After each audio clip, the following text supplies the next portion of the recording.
Hi, my name is Brice. I'm one of the safety supervisors here at JRayl Transport.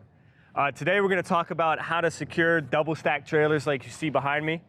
We're going to go through a couple different options of how to throw the strap, how to hook the strap, and kind of explain the rules of cargo securement. All right? So the first thing you want to do is once your straps are already wound up, you want to take them and you want to throw them over and get them in place. All right? And then here in a little bit we'll go over the actual rules on how to do it.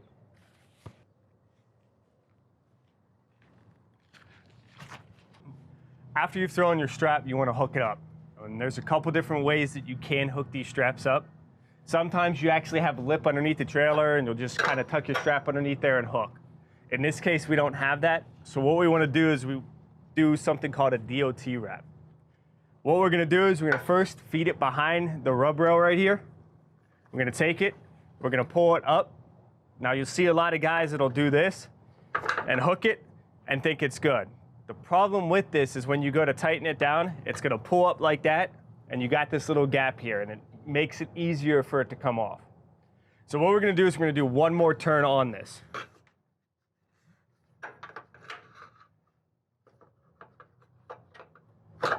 Now when I tighten it down, it's nice and tight, and it's actually pulling up on that rub rail. This is the proper way to hook this up, and it protects my strap from getting cut on this rub rail.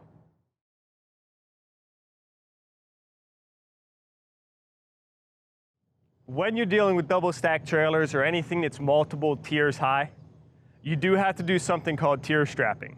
So what we're going to do is I'm going to show you how to tier strap.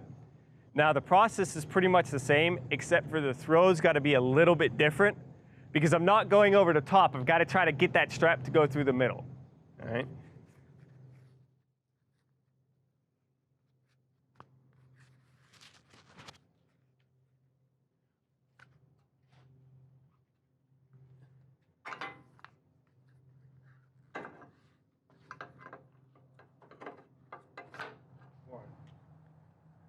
So when you go to attach to your winches on the other side, which are these things down here, you gotta take a couple things into consideration. One, when you're working this close to your tires, you can't have the winch directly over the tires like that. You have to have it kind of offset. It can't cover more than a third of that tire.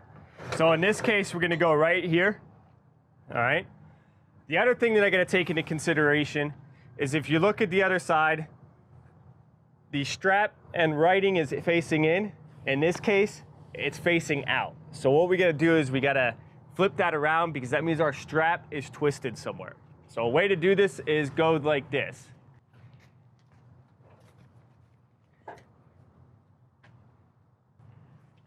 Notice now my writing's facing in, matching the other side. Now I'm gonna take my strap and feed it down through the rub rail. Like that, all right? And what I'm gonna do is I'm gonna take and I'm gonna feed my excess through the slot here, leaving a little extra overhang, and I'm gonna start tightening.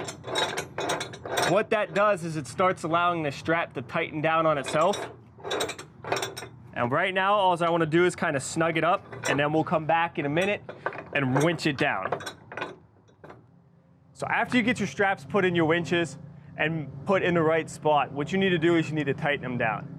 Now, this thing right here, it hurts if you do it wrong. So make sure you're paying attention to how this is done so you don't get this and knock out a tooth or something like that.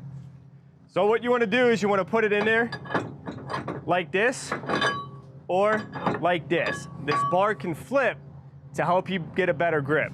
It also has this little notch right here to make sure that it doesn't pop out. So always make sure that bar goes all the way in, okay?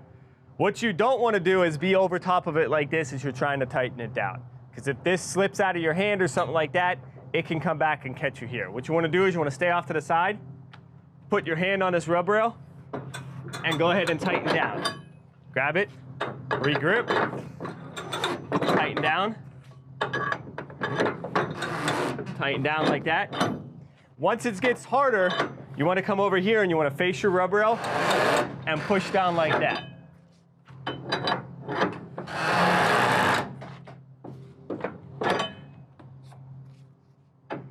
Notice I flip the bar up. It gives me a little bit of better grip.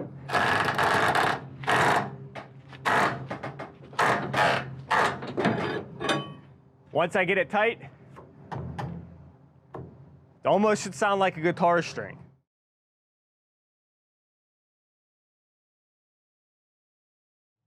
So when you're placing your straps, you have to take into consideration DOT regulations on cargo securement.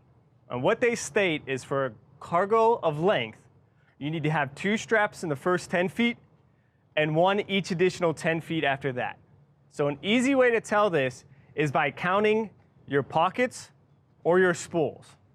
The distance between the 2 pockets is normally exactly 2 feet. So all you have to do is go 2, 4, and so on. So what you see behind me is an actual secured double stack trailer load. All right. What we're going to do is we're going to kind of talk through it. As you can see right here, I have 2 straps in my first 10 feet. I also have a tier strap in that area. Then, as I go through and I count, 2, 4, 6, within the next 8 feet, I have another strap. So I'm still DOT compliant. I have a tier strap. Then I have another strap over the top.